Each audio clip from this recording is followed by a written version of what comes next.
Echo 5, do you copy? Echo 5. Echo 2, good morning. Nice of you to drop by. Feeling alright, sir? Thought we lost you. Right now, I feel like I can take on this whole podcast myself. I know what you mean. Ready to send that transmission to Echo Base? Yes, sir. R10, patch through.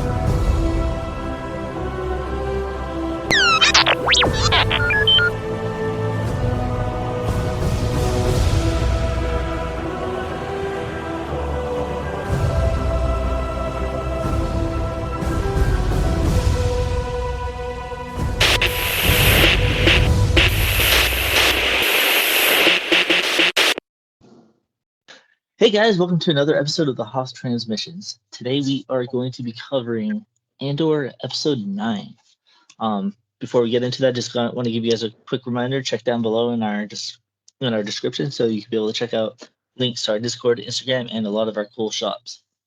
And also, before we get into the show, it's not like any big news because we already knew Mandalorian and Grogu are going to be going to theaters, but we just got an actual title for it. It's just called Mandalorian and Grogu. Very interesting. What an imaginative title that is.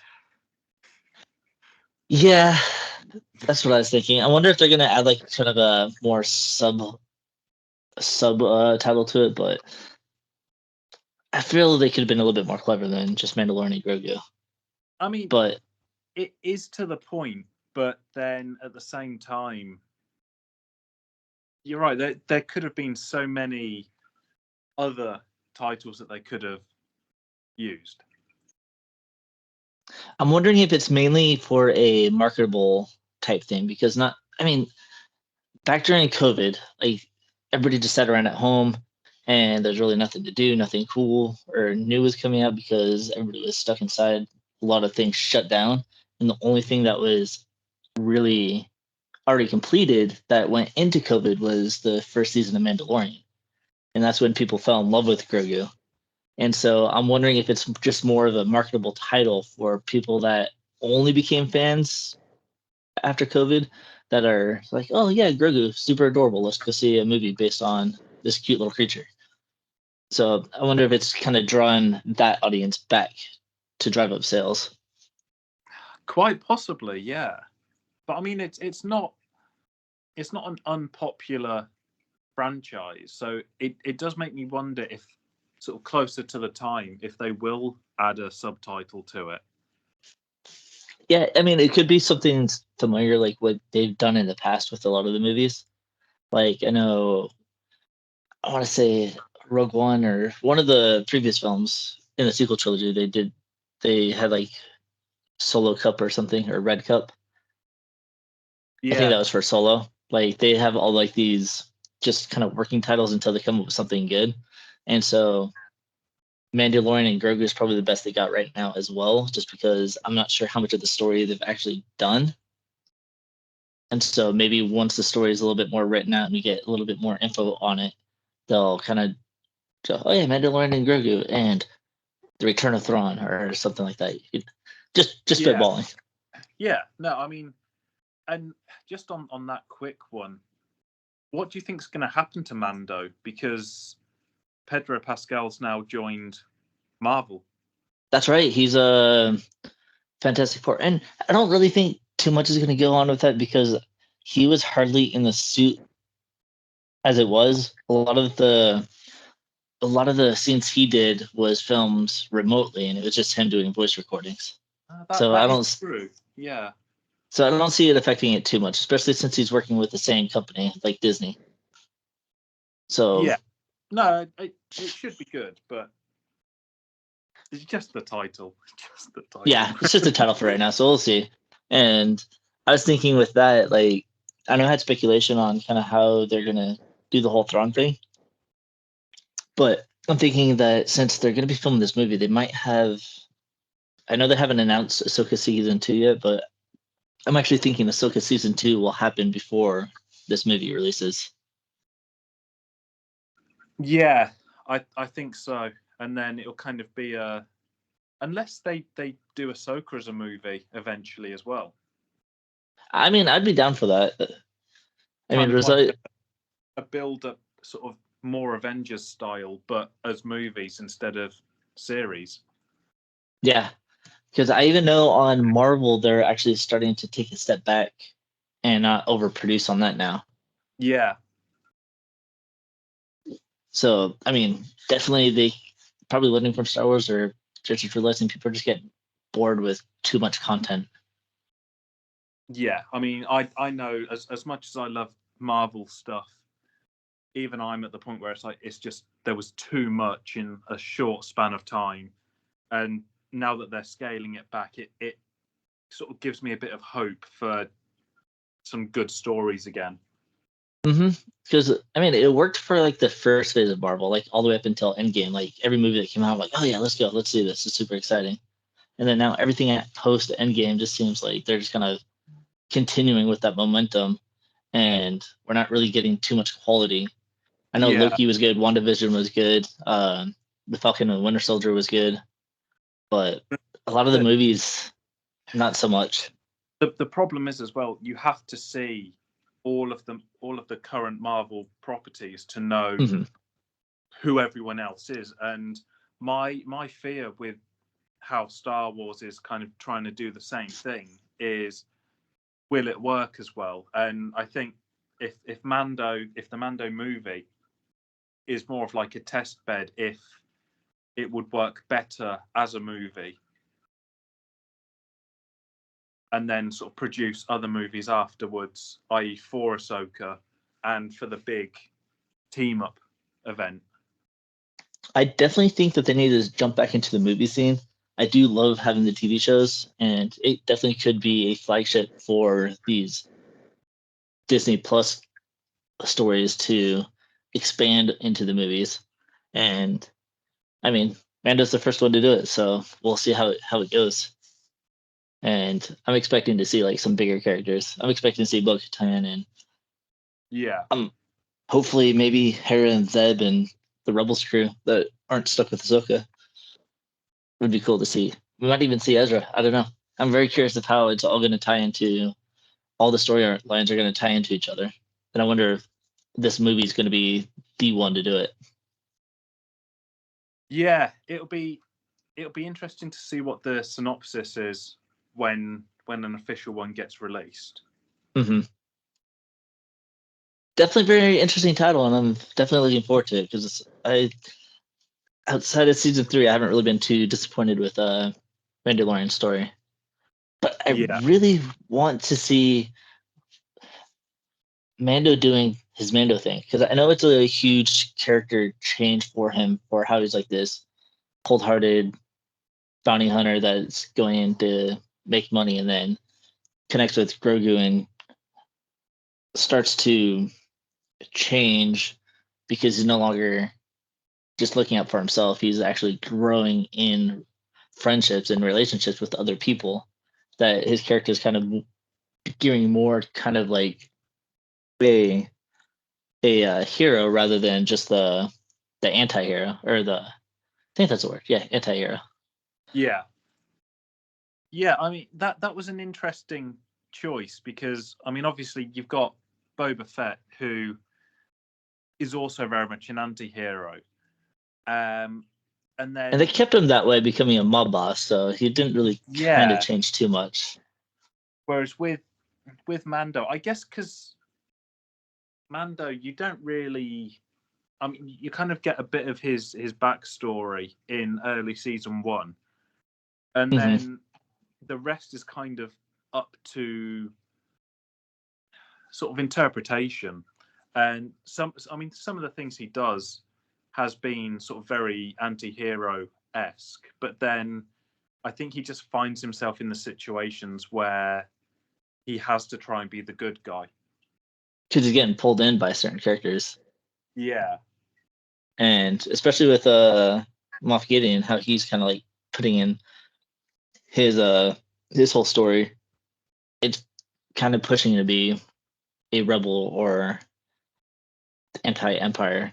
Because I yeah, mean, nobody really liked the empire, and you can tell that Mando wasn't a big Empire fan, but I would like to see him do something bounty hunter-esque, just because the first episode drew us in because it's like, I'm bringing you in, dead or warm or cold.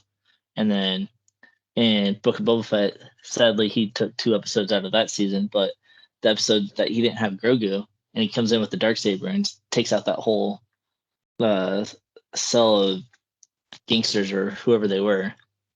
I was like, oh yeah, this is the Mando I want to see. And then Grogu comes back in the picture, and it's like, all right. Yeah, it kind of watered him down. Yeah. So I'm hoping that they'll do more projects that kind of show us kind of like the Andor style, where nothing to do with the Jedi or anything like that, but they're there. But we get to see basically the underworld of Star Wars. Yeah. Without a character coming in, it's like, okay, yeah, you're kind of an anti-hero. All right, now let's do something to make you a good person and kind of not destroy, but change your story. So we'll see what comes up. Yes, we will. And now that we kind of digress a little bit and talked a little bit about Marvel, but I mean, it tied in obviously, but let us get into why everybody's here.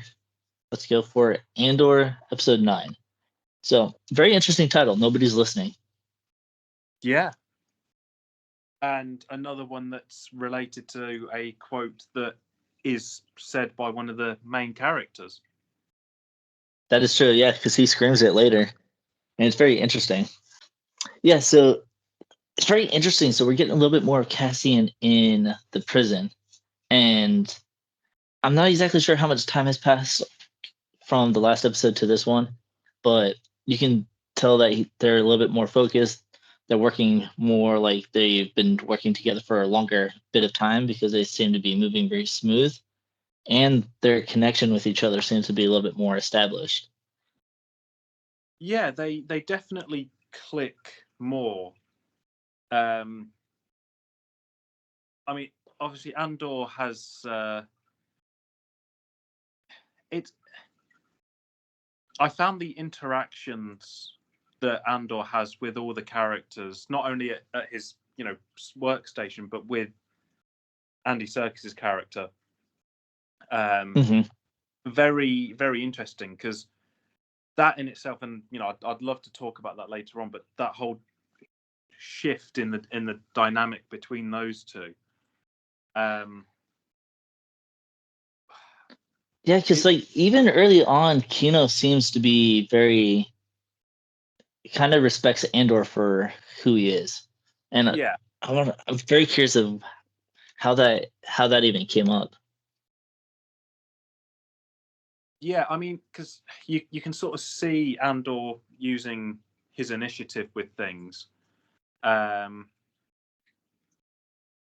maybe it was just like falling in line and actually doing the job that was kind of forced upon him.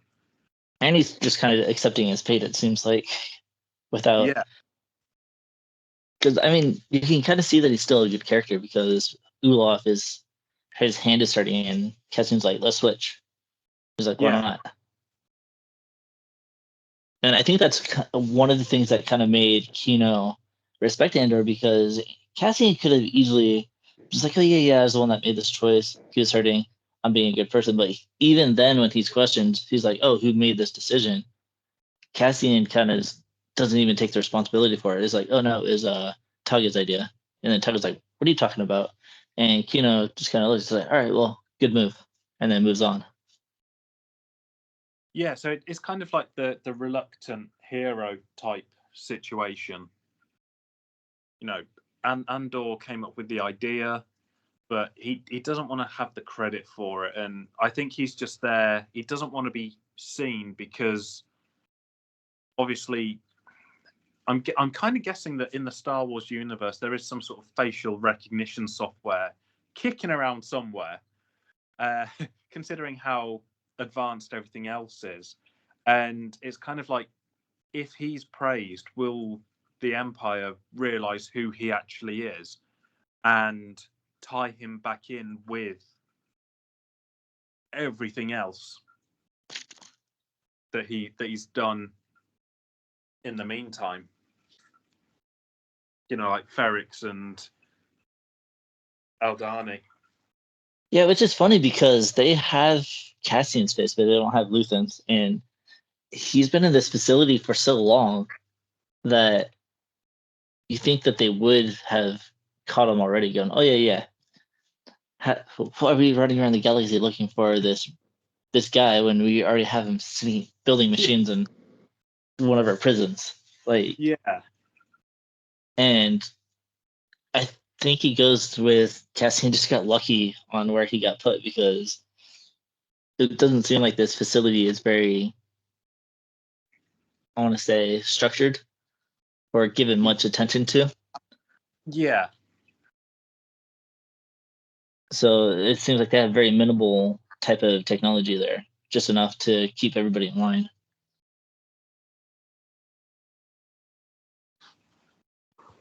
Yeah, it's just one of those things that kind of like made me wonder what actually is the Empire doing. They've got everything under their control, but they're just letting these simple things slip by. So when you get overly confident, that's when things like that happen. Yeah.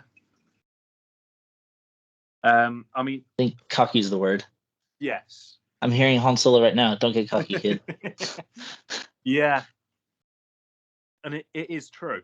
I mean, even, Andor going on a break, and, he hits the panel and it comes away, and he's starting to cut away at the piping. Yeah, I was going to ask you, what do you think of that? What's he trying to do there? I think, I mean, it's definitely going to be some form of sabotage in some way. And because I can't remember what pipe it is that he was. I don't think it was specifically mentioned, but he was, he was cutting away at it, and it's either going to be water related or electronic related. Yeah, possibly. Like, I don't remember the next couple episodes, so to me, it's like I'm watching it brand new. So it's like I know they do something with it later, but Yeah, I just can't remember. So I was hoping you did. Which is it's actually quite a nice feeling as well, knowing that even though I've already seen it, I can't, because it was that long ago, I can't remember. But so it's definitely the sort of the forefront or forerunner of some form of sabotage, as a means to escape. Because he was asking Kino about like how many guards are there. Yeah, and Kino refused to tell. He's like, "Get that out of your minds." He's like, "If you want to go home, stop it." Yeah. So it was like, clearly Andor's got a plan of escape. And we learn, yeah, and we see more on his character that he's just not a guy that likes to be restrained. He just hates authority, and he's like, every chance we see, he sits there and tries to, I want to say, disobey them, or kind of trying to think of the right word, rebels against them. Because even on Aldani, he didn't really like too much he didn't like being told what to do, and it's just kind of showing that he is a leader character. Because even on Aldani, he goes in there, he's like, "Yeah, you guys have been here for 3 months. You guys don't know what you're doing here. You don't know what you're doing here. Okay, let me tell you what needs to be done or how to do it." And he just kind of gets pushed to roles, even though he's trying to run away from a lot of these different things that's going to portray him as a rebel. But when he does take on those leadership roles, we see that things get done, and things that shouldn't be successful happen to be successful. Like this whole prison break thing, like he's not just talking to Kino, he's talking to some of the other people. Because we have a new guy that comes down, and he's sitting there paying attention to the guards and who's coming. Yeah. And I mean, I think this episode kind of shows Andor as a. You're right in what you're saying. He is a leader type, but he also knows when to take that step back and just do the job, which I think that's more like that's the situations that he's finding himself in more and more. Is he knows what needs to be done. He'll voice his concern, but then if it's not listened to, he's not going to push it until he gets that opening to do so. Yeah, I mean, because even in their cell, he's even trying to talk to Kino. He's like, Kino, you've been here a while. You know what's going on around here. So how many guards on this level? And Kino's like, shh, don't say anything. We're gonna. And Andor even recognizes. He's like, dude, no one's listening. They don't care enough to listen. And he lets out a little bit of frustration because Kino's not asking the questions that he's willing to ask. And so he gets up just to prove a point while yelling in frustration. Nobody's listening. You just kind of feel bad for him at that point. It's like, oh, poor Andor. Yeah. But he's not going to let the situation stop him from getting out. Yeah. And I mean, that dynamic between Kino and Cassian, you can see that starting to change more and more when there's the, in air quotes, rumor about level 2. Oh, yeah, the 100 men dead. Yeah. Yeah, so that's very much the start of the dynamic shift where Kino, he's still trying to be the responsible man in charge, but he's also, you can sort of see him beginning to listen more to Cassian and understand sort of where he's coming from, why he's asking these questions, but he doesn't have enough, I guess proof would be the right word to say. He doesn't have enough proof to sort of confirm what Andor's hinting at. Because I mean, you know, it's just like it's hard to sort of explain really, but you know, because Kino, he is the guy in charge, and he wants to be seen as being the guy in charge. And even when they were talking about the rumor, he was telling all of his shift, shut up, stop talking, it's a rumor. And it's not until a bit later on where it's like, what actually happened? And you know, it's confirmed that level 2, 100 guys were killed. Yeah, it's interesting because when everybody was freaking out in that hallway and he was trying to calm them down, he was like, guys, it's just a rumor. It's like, it'll take at least a week for information to pass from that level to get to us, which is very interesting because it makes it sound like each level is cut off from each other. Like nobody communicates with each other. Yeah. Let alone that they're in these tubes that have a bunch of glasses that they can be able to see each other. I'm not sure why they even did that for them. But it seems that that's the only way that they're able to even know that they're not alone. It's like, oh yeah, up on that level, we got them walking, doing the exact same thing back to the cells, and they do like all these different hand signals to be able to try to talk to each other. Yeah, see, I was thinking about that, and I kind of want to sort of take a quick digression on it. No, absolutely. What do you think the facility was before it was turned into a prison? Do you think it was always designed to be a prison, or do you think when the Empire sort of took it over, it became that? Because it's got the infrastructure there to be something else. It's just trying to work out what it could be. It could have always just been a facility. It could have been like a droid facility taken from the Separatists. And the reason why that they have those magnetic dampening things on the floor is maybe because they had battle droids and other things that were working there.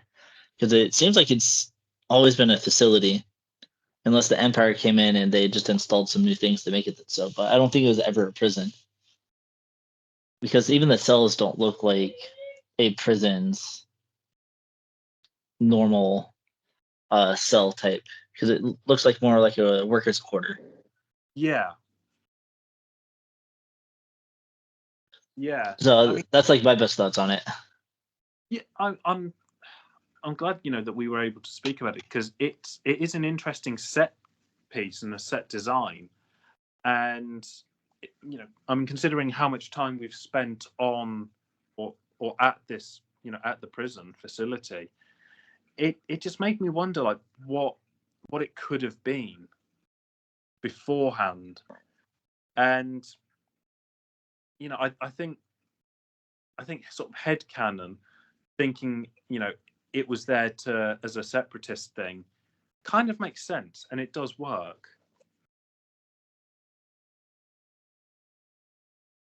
Yeah, because I'm even trying to look it up to see if there's anything on the Star Wars Wikipedia, but it doesn't even give any history on it. It just talks about what the planet is and how it was used in the movie.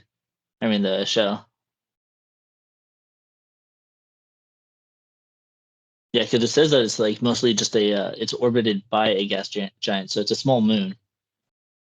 Yeah. And all it talks about is just that it's a planet full of water and rocky islands. I mean, it could just be that I'm sort of looking too much into it, and it's always been a prison facility.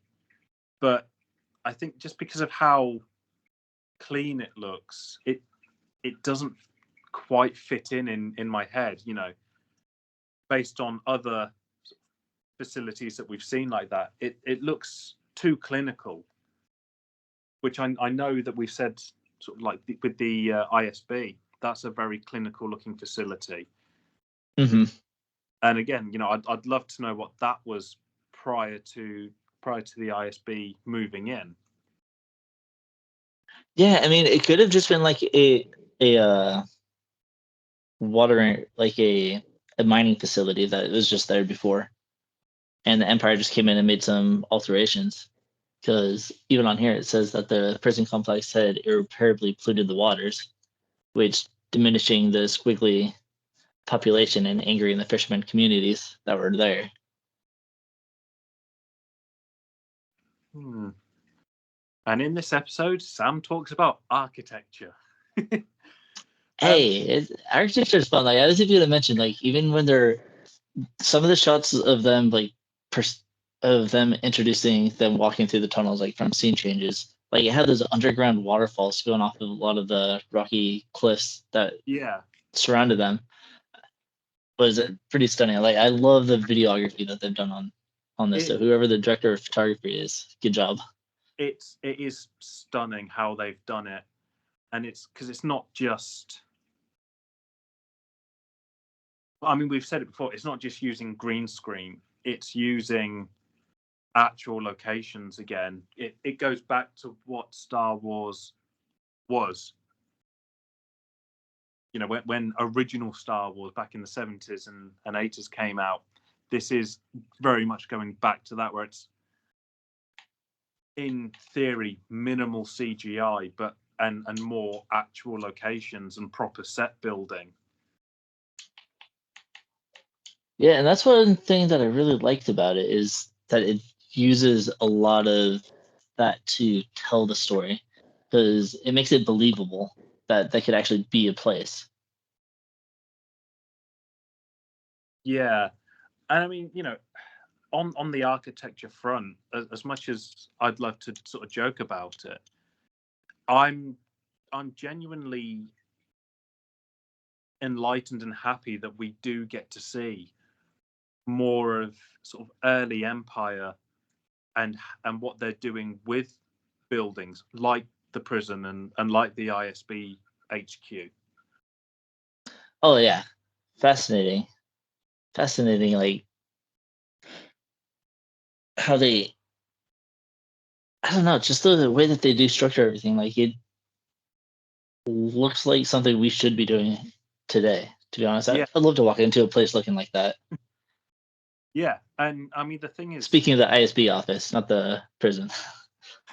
well, yeah.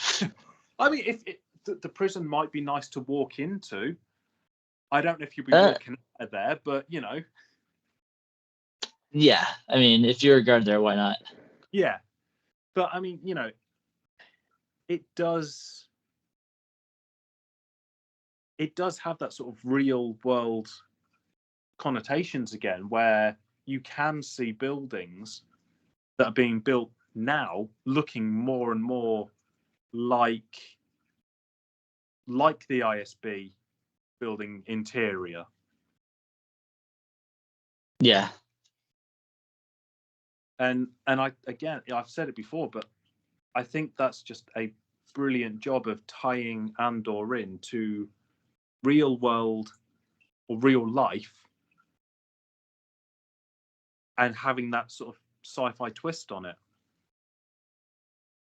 That is true, because I mean, like I said, I feel like it's more of like kind of a mining facility that was kind of turned into a prison, and the Empire were just using it just because it's like, hey, it's far off, nobody will pay attention. And while the Empire tends to be more of a at the forefront of power, it's like, oh yeah, we got all this power, but it's very interesting that they try to hide certain things. Like they're not. It's like they're trying to look like the good people. They look like they're trying to help and bring people in. It's like, oh yeah. But we're doing some sketchy things and we're gonna hide about it. And that's why we had the rebels and everybody doing the things they're doing and trying to spread awareness. And everybody's like, no, the Empire, they're great. They're great. It's like they're helping us. It's like, well, have you been to Narkina 5? It's a little sketchy over there, you know? And so it's just funny that they have these hidden facilities that most people don't know about it unless you're there. Yeah. And the fact that they put so much effort onto the architecture of having it as an underwater facility and how they designed it to work, also very fascinating. And so that's another thing. It's like it's really cool to see the architecture and stuff that they do and how they design things, because it looks very plausible. It doesn't look like it's just some sci-fi thing that's out in the open. It's like, okay, yeah, this facility, whatever. Impossible, but it's a movie, whatever. But Yeah. And I think, I think that's the one thing that Star Wars as a whole has got right. It can look like a real place. hell, I even mean, the Death Star. yeah. You take out the big space station of death and just have it as what the interior is. It can work. Even Coruscant, with all the flying vehicles, it's just another city. It's not got tubes that people go into to be transported around. They still have to sort of essentially drive places, and it makes it more plausible. Definitely plausible. I agree on that. And it's interesting with a facility like this that their medical isn't as advanced as you think it should be. Because we have our beloved Olaf struggling. That hit me. Yeah, I was starting to like him. Like because like you see him, he's like moving around. Like he's starting to slow down a little bit. And when they're lifted the thing, Cassian goes over and it's like, "Oh, I'll help you guys," because that's what Olaf should have been doing. But he doesn't even acknowledge it or criticize him for it at all. He understands Olaf is older and having struggles, and Olaf is just kind of like running around looking helpless, like he doesn't know what he's doing. And then you just see the wear and tear on his face. Like whoever did like costuming and makeup, like solid job, because he definitely looked like he was ready to give up the ghost on that one. Yeah, because I mean, Kino, he's trying to encourage Olaf a lot. Just saying like, "Oh, you've only got 40 shifts left. You can do it. You'll be free." And You're gonna go home, quote unquote home, Yep. as we'll learn, and we'll discuss in a minute on what that Yes. means. Yeah, that was. But yeah, I mean, seeing how frail Olaf has become, and you would have thought that even though he's a prisoner, the Empire would want as much manpower in these prisons as possible to get the work done as fast as possible. But that's the thing; they're replaceable. Like, I mean, when you think of prisons, like they aren't treated very well, anyways, and so it's kind of interesting that they're kind of using that and putting it on screen, because someone like Olaf, like they're not going to pay any attention to. It's like, yeah, okay, he's old, whatever. We just got a brand new guy that just walked in today anyway. So the Empire is, if they need people, they're going to sit there and make excuses to arrest people and bring them in anyways. And it's very interesting on that front, because when we get the doctor and he collapses, like they're sitting there carrying and dragging Olaf through the hall, and the doctor's like, I don't want to know his name. He's like, I can't help him. He's had a massive stroke, and I'm just gonna kill him anyways. And you can see Kino and Cassian are like, whoa, whoa, whoa, whoa, whoa. You can help him. It's like, why are you gonna kill him? He's like, trust me, this is a lot better than what he's gonna be getting if I were to keep him alive. So because the doctor even makes a funny comment saying he's getting it better than the rest of us are gonna get. And that starts to poke the bear a little bit in Kino. And Kino's starting to be curious. He's like, what do you mean keep my men in line? What the hell happened down there? And we finally get some closure and kind of see what's going on. Yeah. It's all revealed about, you don't escape. You don't get out of that facility. You're there until you die. Basically. So poor Olaf. He was never going to go home. I mean, 40 shifts, and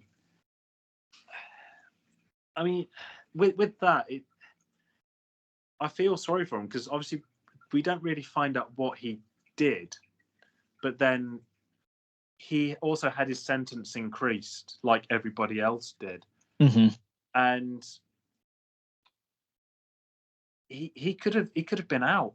He could have been long gone, but that was his final resting place. And I mean, that hit hard, because it was someone that you wouldn't really expect to care for, but as the episode went on and you saw how frail he was becoming more and more, it was just, it was hard. Like, it was a character that I didn't expect to care about. Mm-hmm. But this is very interesting too, is like in his mind he would have been out, but we learned that once your sentencing is up, you're just brought to another level to work. And it makes me wonder how many levels are on that facility for you to be able to move people to another level and nobody question until this happens on level 2 and 100 people are killed because they all know the truth. Yeah. And I mean, I was thinking about that. Was that because potentially someone saw the prisoner, the guy that got moved around through the tunnels, and it was kind of communicated that way, or no, his sentencing ended and then he was brought on to level 2, and he might have said something or somebody might have recognized him from another level. So I think they did some careless moving on that part and didn't threaten him enough to keep quiet. But then, and so it caused a little bit of an uproar. I mean, the thing is, though, would you want to be quiet if you thought you was getting out and you just moved up a level? Depends on how, honestly, convincing they are with on what they say. Like, okay, well, if you say something, we're gonna kill the whole floor. That would be like, okay, well, I got other people's lives in my hands now, so I've got to keep quiet See, and just kind of suffer quietly. I think I'd risk it, whether it's a bluff or not, because in my mind I'll be like, well, they need these guys here to work, so I don't think they're going to kill all of us. Me, go ahead. I should be out of here. If they want to take me out, then at least I'm gone. Yeah. But they won't take out an entire floor, and I think maybe potentially that epically backfired, and that's how an entire floor of 100 people got electrocuted. And we see that. So if I was someone like Andor, I'd probably say something to be like, okay, let's keep it on the download. Don't spread this, but let's start working on a plan to get out of here. And that's what he's doing. And we see him trying to work on that with Kino in the beginning, and then finally he took Olaf's death and the truth of what happened. Because as they're walking, the guard is forcing them back to their cells. Cassian asks again. He's like, "So how many guards on each floor?" And Kino, without hesitation, and you just see the frustration and anger in his face. No more than 12. And that was the real turning point for and the change in dynamic completely in their relationship with one another. I'm on board now. Let's do this. Now Kino knows what Cassian was going on about and why he was asking the question. And he realizes he has nothing to lose. He's like, okay, my sentence is going to be up. I'm just going to another floor. Yeah, that sounds like fun. Yeah. So what do I have to lose now?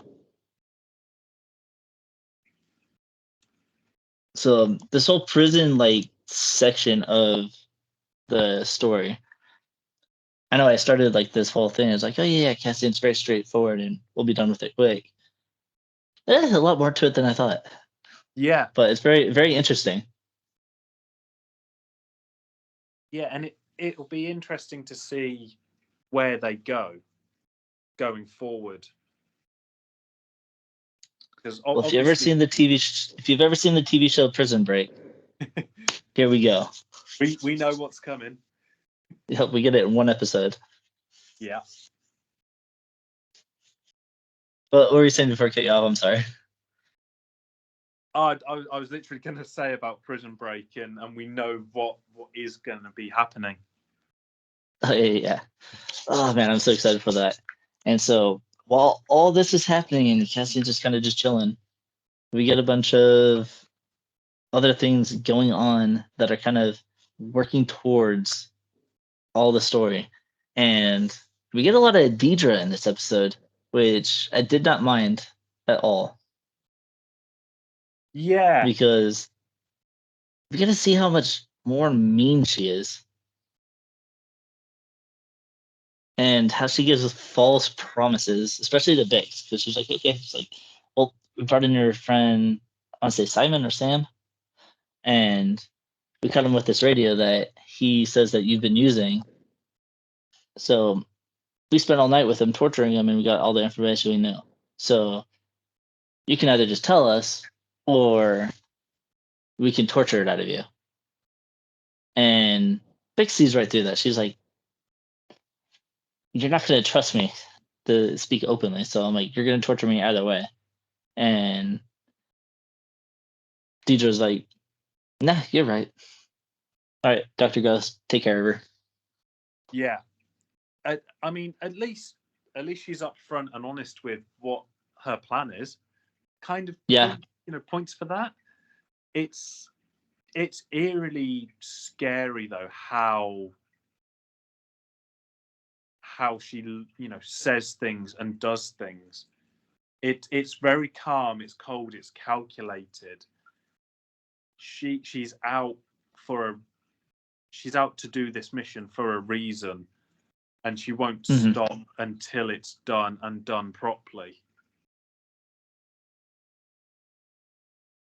Yeah, and she talks a lot about wasting time. She's like, don't waste my time. But it's like, okay, well, you're wasting your own time at this point because you're giving her an option to be tortured or not tortured. So if you're not going to believe her for not being tortured, then just don't waste time and just jump straight to the torture. Yeah. I mean, because she knows the information that really she's just wanting confirmation of. And at this point, it's kind of been proved that she has got the information. She knows what's going on. She knows who the main players in this are now. And yet she could have just left well alone, but she wants the full confirmation.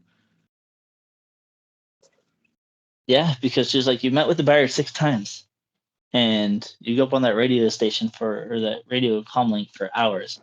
So I know you know something. And so don't even try lying to me. So now we just want to know who he is. What's the connection between Andor and him? And the funny thing is, Luthen wants to kill Andor. So it's funny that she's pinning Cassian and Luthen together as being like in on everything together. Like they're the 2 big heads of the rebellion. Yeah. And Cassian's just like, nope, I did one mercenary job and I'm out of there. And Luthen's like, I want this guy dead. So, Deidre, if you want the full connection on the 2, that's the relationship. You guys already have them and you don't even know it. Yeah. I mean, that kind of goes to show, though, the short-sightedness of the Empire. That one, like you say, they've got the guy already. They just don't know because he used a different name. Mm-hmm. That's not, even at sentencing, they should have really had some form of facial recognition, which would have flagged something. But they didn't because the Empire's got too cocky. And it's the same situation now where they think that Luthen and Andor are, best buddies and high up in this rebellion, when reality is they're not at all, and Andor was just there to do a job and get paid. Yeah. And you mentioned something that actually kind of sparked a little bit of interest on me. It's like, this just shows you how cold the Empire is. Like, it's not that the Empire doesn't have any special systems to recognize Cassian. It's just they don't care who they bring in. There's no sense of identification. They don't sit there and try and ID people before they throw in the prisons because they don't care who they're imprisoning. They don't care if they're guilty. They don't care if they're innocent. They don't care who they are. They're just like, nope. No, you're running. You look a little sweaty. Oh, you must have been part of this. All right, we're taking you in. Yeah. And so that's a very interesting point. It's like, it's not that the Empire doesn't care or that they're too cocky. It's just they really don't care. Yeah. And it's all good and well for the Emperor and that side of things, but as we know, that is their biggest failure.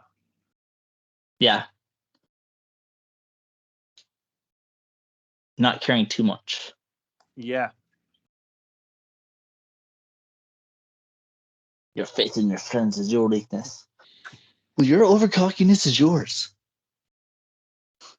But it is true. Oh no, yeah, definitely. And but they're so precise on what they do too, which is funny. It's like you would think. I mean, I guess it goes back to what Cassian said in the 3rd episode to Luthen. It's like when he stole Imperial stuff, he just walked in through the front door and they didn't pay him any attention. Yeah. And so it's that same concept here. It's like by not IDing or paying too much attention to who you have on staff or to who you're bringing in, it's going to make covering things up a lot harder, because even on Aldani, we had the head of the security, or the guy coming in to inspect the facility. He's like, oh, I don't recognize these guys, but you have the lieutenant there going, oh, you know, they're part of my team. He's like, all right, cool. I'm not going to question any further. Yeah. So it makes it easier if you're captured then. Yeah. That makes it a lot easier for Cassian. That is true. I want to talk about the sound torture device. Yes, the sonic torture. Yeah. And because they mentioned about being like they've isolated different sounds. Yeah, it's from like these creatures on, I forget what planet he said, but just listening to the recorders killed 3 troopers. Yeah. I mean, that has to be horrific to sit there and go through that, and poor Bix. Yeah, because even Deidre says that repeat listenings can cause more damage. Yeah. And I mean, you can see, and you can tell that that Bix is damaged by it, even in this episode where you don't see much torture going on, but it's happening. Like she's not coming out of this the same person that she was even at the beginning of this episode. They're really messing with her, and the Empire don't care. They're like, we don't care about your health. We want information, whatever we have to do to you. And I don't know if you noticed this.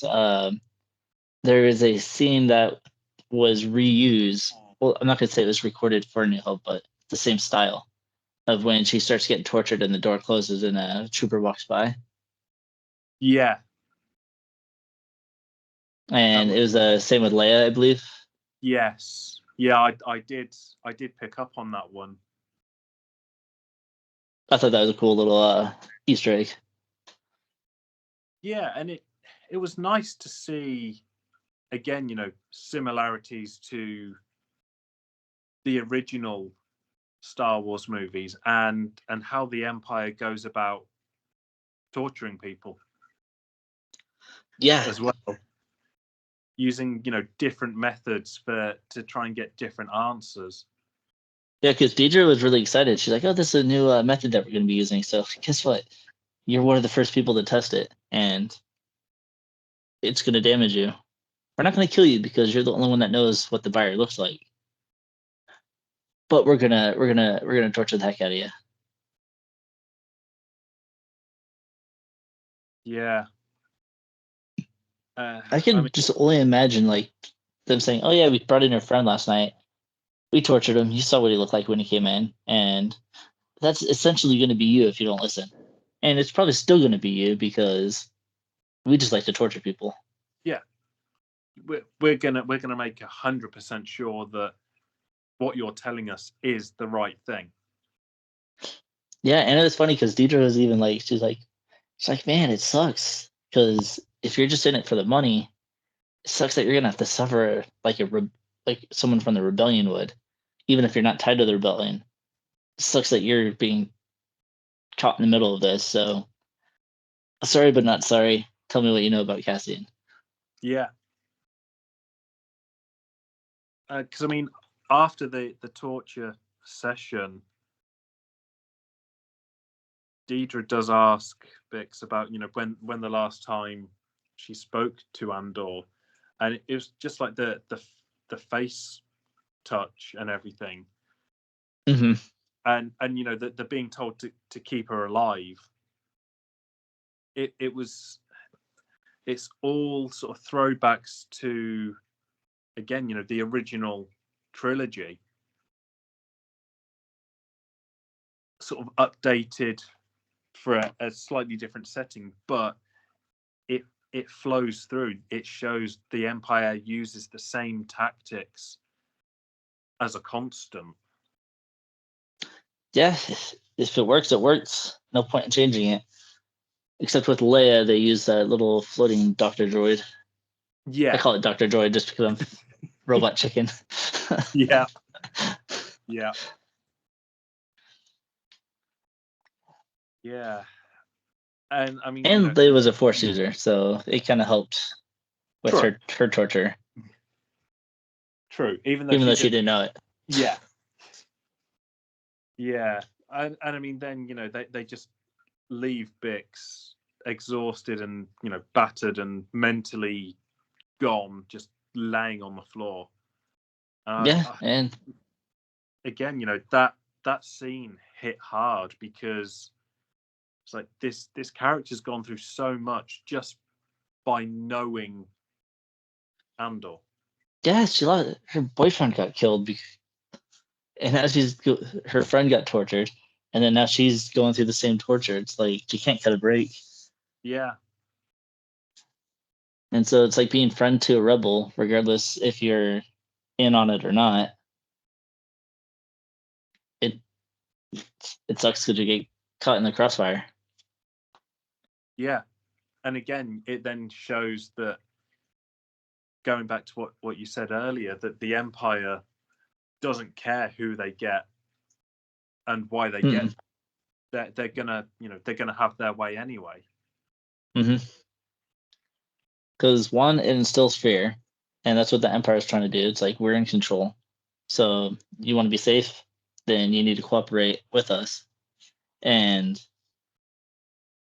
we see that a little bit later because Deidre is just like having issues with another character that we'll get into a little bit later. Yeah. But a lot of stuff is happening here on Ferrix that's continuing to bring a spark. And I think Bix is a well-known resident of that city or the town of what she's at, that not too many people are going to want to accept that she's being tortured like this. Yeah, and again, then it shows the oversightedness of the Empire, that they're out to get the answers that they want and they don't care who they get. But at the same time, what about the everyday people? The people that know Bix, they're not going to be happy with that. And they're going to kick off. Yeah, because we see it later when they get back to the ISB headquarters and Deidre's giving her report. Yeah. And they talk about a rebel pilot that was captured. And talking about like a raid that's going to be happening on the Empire soon. And it's very interesting just to see. It's like, oh, yeah. All right, well, he's being held on a Star Destroyer. Okay.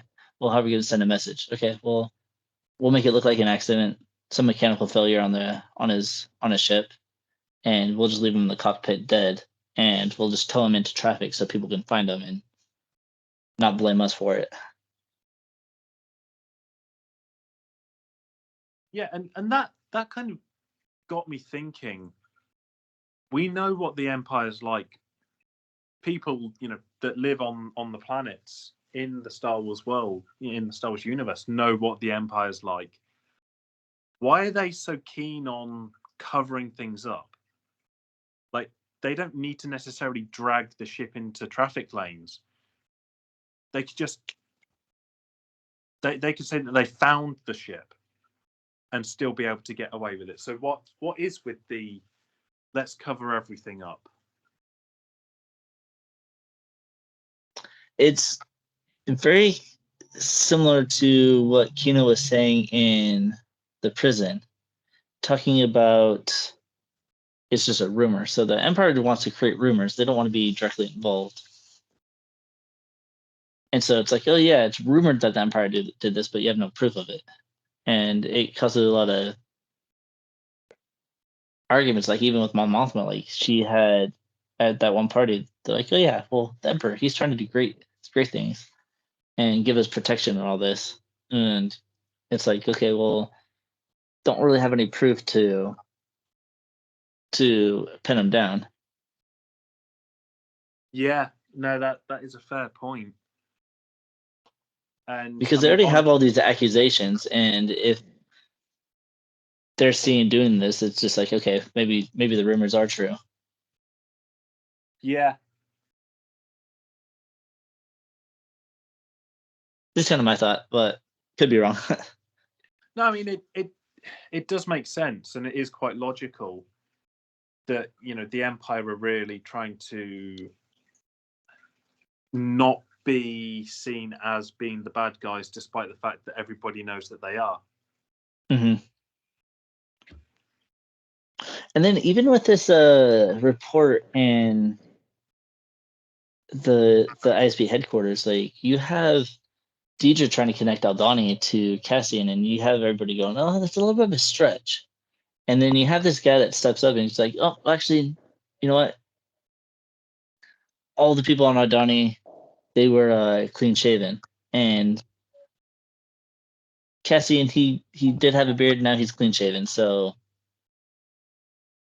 that could be a connection right there. It's like, just from them recognizing him coming back to Ferrix and people seeing him without a beard, and then connecting to the Aldani people. Very interesting catch that they had on it. And maybe that's even why they haven't caught him in the prison either, because the pictures that they have of him, he still has his beard, and so when he goes into the prison, he doesn't. So maybe their AI system couldn't recognize him. Yeah, or as we've said, they're just not looking hard enough. And that too. Could be a lot of reasons. So it's just very interesting just to kind of see her whole story arc, because she even meets up with another character that we get a little bit of info on, and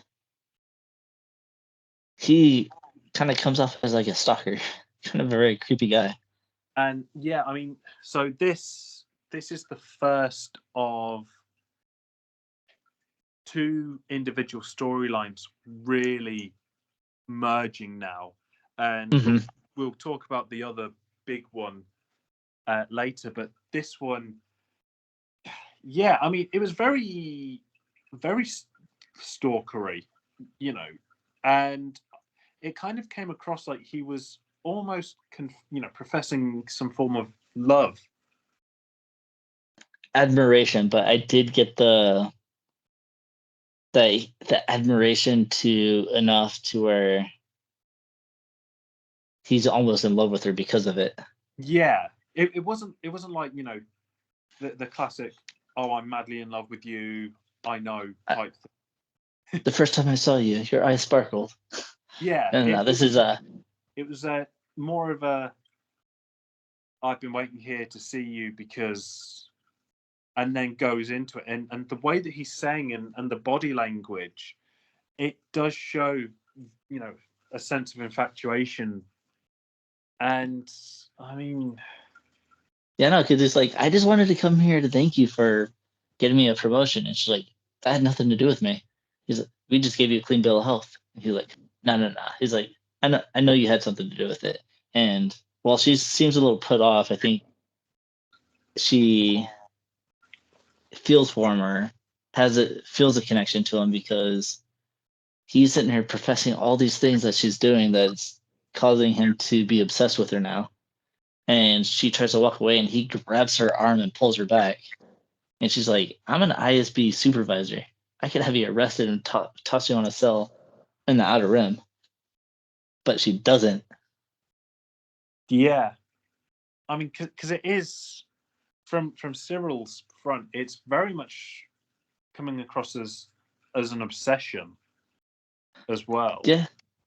And you know, Deidre was there, and she was literally, like you say, you know, she was saying, oh, I didn't do anything. I just put in the report, and, you know, after that, what kind of what happened, but I mean, at this point, you feel for Cyril because he kind of had his dream job essentially that he then lost because he thought he was doing the right thing, and Yeah. his mum is. I'm still trying to pick up, or trying to figure out how I feel about his mum because she does very much look down on Cyril, but it's I kind of did put like, in my notes. I can see why he neglected her. yeah, yeah. I think that's kind of where I'm at with it, is that you can definitely understand things more now, and it's not just a random sort of inclusion to have a character's mum. It's you see where Cyril's come from, An and where upper he class kind of, family that has a lot of pressure to be high status in society. yeah, Because it seems like his mom cares more about the opinion of Uncle Harlow than the well-being of her son. yeah, and that's a bit interesting as well, because it's like, why do you care about what the uncle thinks? It's like, yeah, he got you the job, but that's only because she has such a high standard that she's like, okay, no job is just good enough for you. Let me talk to Uncle Harlow. He can pull you into this bureau. And oh, you got promoted? Excellent. Uncle Harlow's gonna be so happy.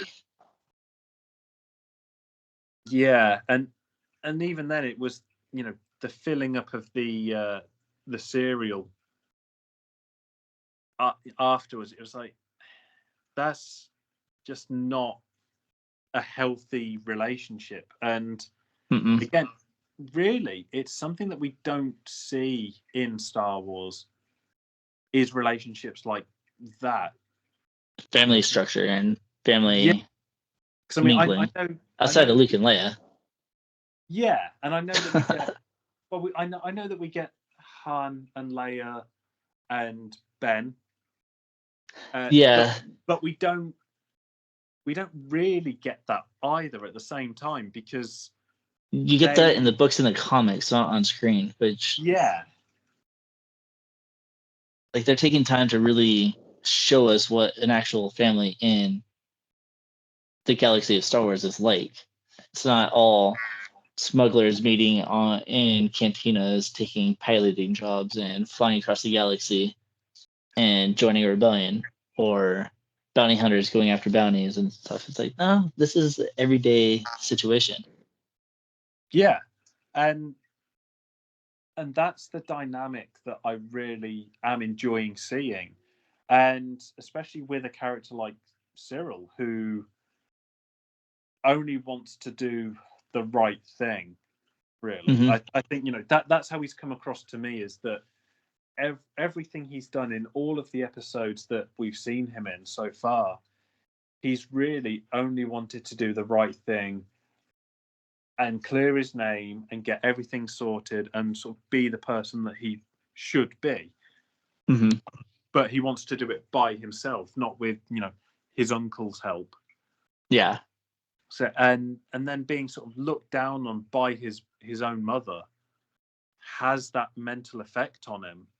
And I think, looking at this episode, there's a lot of Maybe that's why undertones. he likes Deidre so much, because the way she Yeah, treats him is like his mother. So he's like, yeah, I'm into that. yeah. I got a different take from that. I think he likes Deidre so much because she treats him like a human. But she also doesn't. She kind of disrespects him a lot. And it seems like he's trying to seek her approval for the whole Andor thing. Like, she's the only one that, yes, has treated him like a human and listened to his story, but now he's seeking her approval, and that's why he admires her so much. Yeah, no, that's a very good point and a very good comparison. Because now he no longer seeks the approval of his mom. He's kind of moved on to someone else. Yeah. Just a random thought.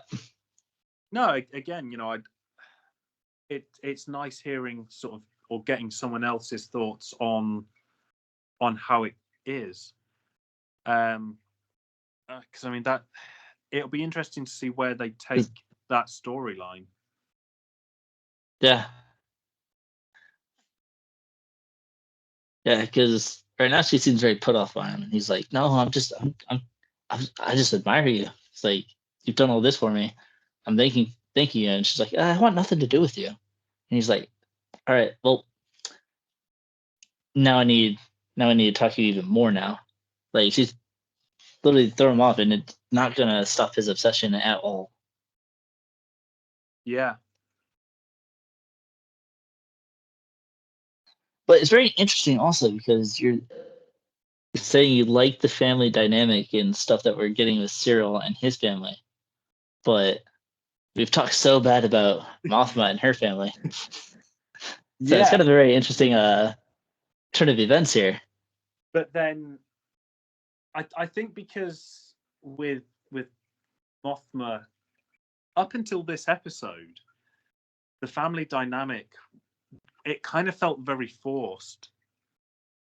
That it was something that we didn't necessarily need to see the full thing. Yeah. However, I did not see that coming. Hello, cousin. Oh yes. That when that was said, I thought, is it just a sort of ploy to get Mothma back home, and it's an alias, but they are actually related. Yeah, because the daughter knows her very well, calls her Aunt Vel. Yeah. And she bought her a nice little gold dress, and you get to see a little bit more dynamic in the family. And if I could backhand that child, I would. Because the way she talks to Mothma is ridiculous. And she's like, well, let's see if your dad will let you. Well, dad lets me do anything. And she kind of just gives her this hateful look. And then she's like, okay, all right, whatever. Yeah. This is the first episode that I can honestly say I actually liked the family dynamic that Mon Mothma's got. It didn't feel as forced now, and I think because the storylines are tying into one another. So you've got Mothma and her family, you've got Val, and the fact that they are now, it's come out that they're related. One, I want to know more about that side of things anyway. But two, you get to see that maybe Mothma is more of an outcast in her own family than has been let on. Yeah, because she's struggling with family life while struggling with everything. Because even in the Senate, she's got a lot of issues. Like, it starts off with her, she's like talking about the public safety bill or whatever that the emperor's trying to pass, and you just hear everybody arguing and fighting around her. And Long those live the lights are empire! going one up. The lights are going off one by one, and Mhm. she's noticing it. And it's kind of like, Yeah. what she's saying. She might as well not say anything. Yeah, And then like the importance of it's being dropped. Yeah, and then to sort of get the same sort of Treatment at feeling. home. Yeah. Because even at sitting at dinner, her daughter throws cracks at her. She's like, "Oh yeah, your old boyfriend." And she's like, "Well, what are you talking about, old boyfriend? Tay's an old friend." And the husband's like, "Keyword old." And it's like, bro, we get it. You're jealous. Yeah. But it's like maybe if you treated Mothma better, maybe you'd be getting some a little bit more attention. Yeah. And she'd trust you a little bit more with what she's trusting Tay with. And I think, because this is really the only time that we've seen Mothma smile is when they were all sat having dinner and Val was there. Yeah, because her smiles were directed at Vel. Yeah. But I mean, you know, what a sort of twist that, again, I genuinely, this episode has hit me so hard with all the twists that we've had. Mm-hmm. Like, it's another one that I wasn't expecting to happen, because, you know, I originally I just thought Val was just a character that was, you know, part of Aldani, sort of involved somehow with Luthen, but there's more to it now. And we see why she's all dressed up and looking like she belongs Yeah, in she does. Mothma stable. Yeah, like, you know, because we said it. What was it? The last episode where they're on Coruscant, and, you know, Val is dressed up, and it's kind of like, well, why? But now it's more apparent that it's because she does belong there. She has a little bit of a status she has to keep up. And I'm gonna say one more thing about the husband, because I just thought about it, and I would have punched him right then and there, because he mentions, he's like, "Well," I was like, "Well, did you meet anybody? Are you planning on getting married?" And she's like, "Well, that's not on my list." And he's like, "Well, at your age, I guess the widowers are the only people that are available." Yeah. It's like, what a cut. It's like, what a jerk. Yeah. It's like, you know, out of all the things that you could say, that probably not the right thing.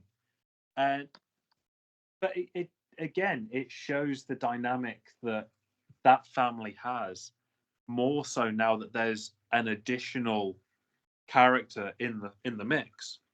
Mm-hmm.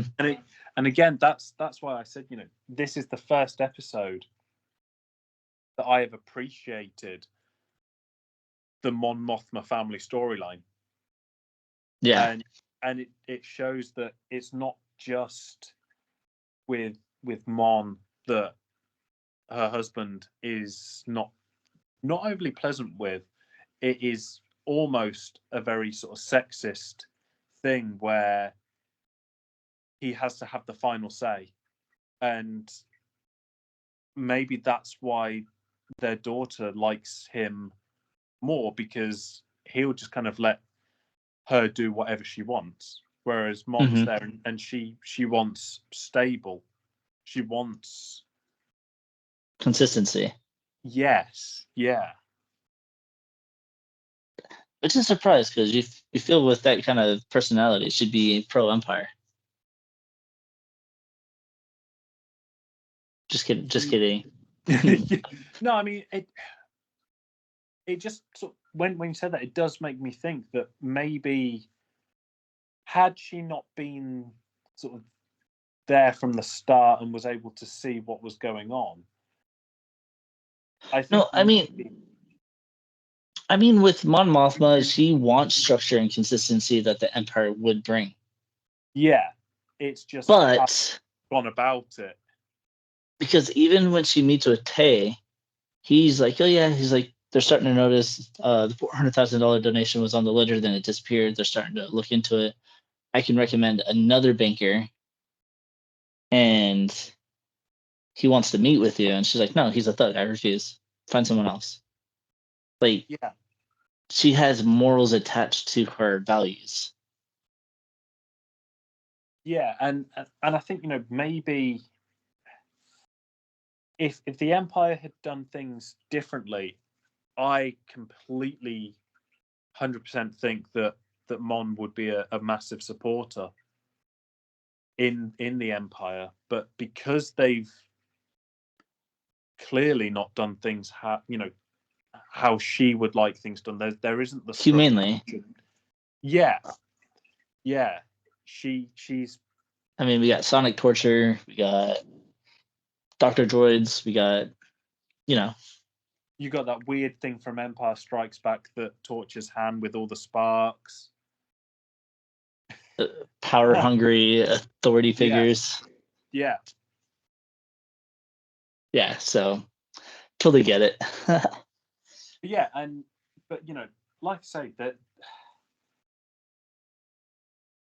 it is now more interesting to see that dynamic within her family, knowing that there is more family members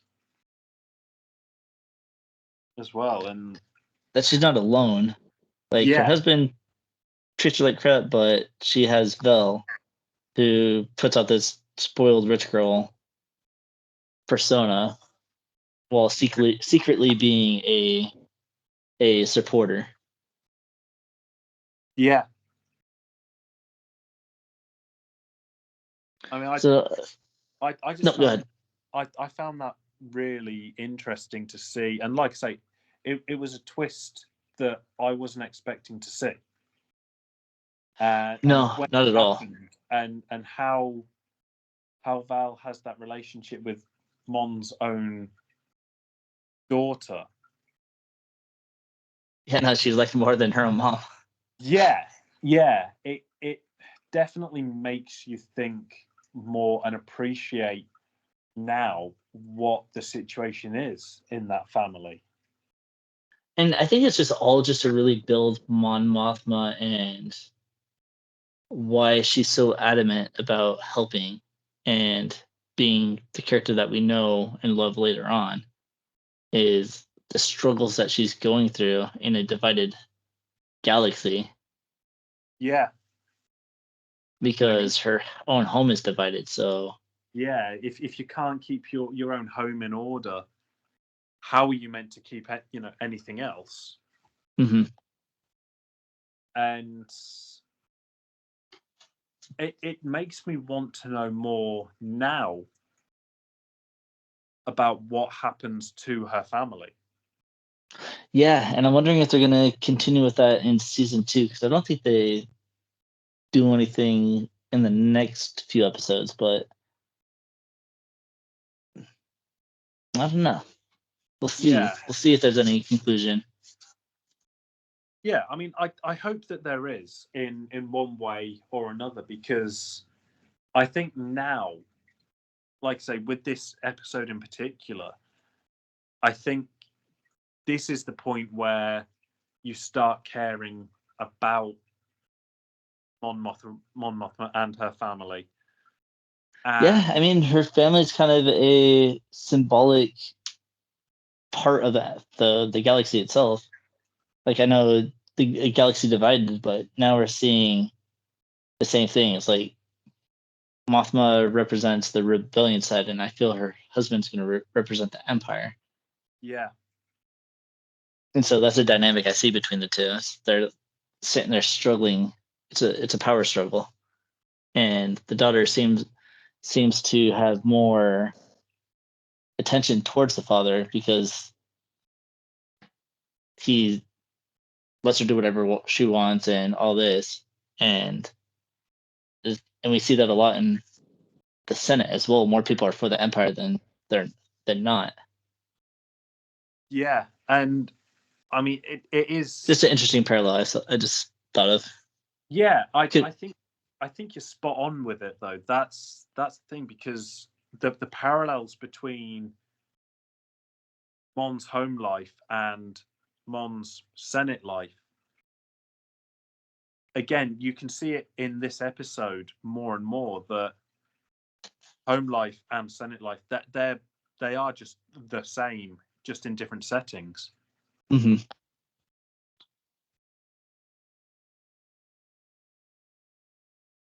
So really good episode. Like they really are taking a lot of time on the story and developing these characters.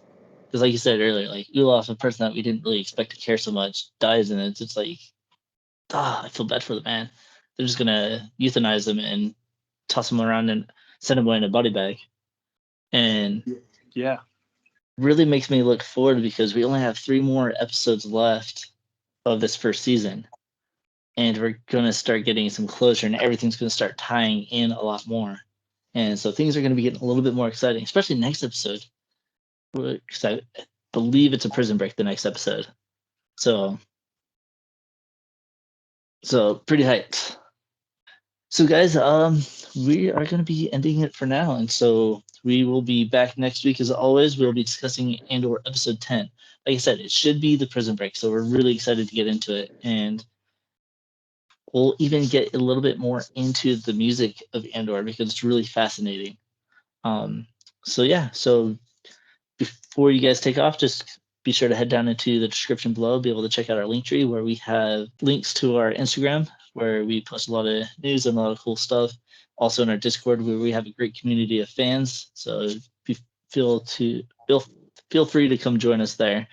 And also we got some cool collectibles and stuff. So check out entertainmentearth.com where we've got a bunch of cool collectibles for you guys from Black Series to lightsabers and all that fun stuff. And then also our Teespring where we got some cool shirt designs that we've created ourselves that we think you guys will like. So tune in next week and we'll catch you guys later. May the Force be with you always.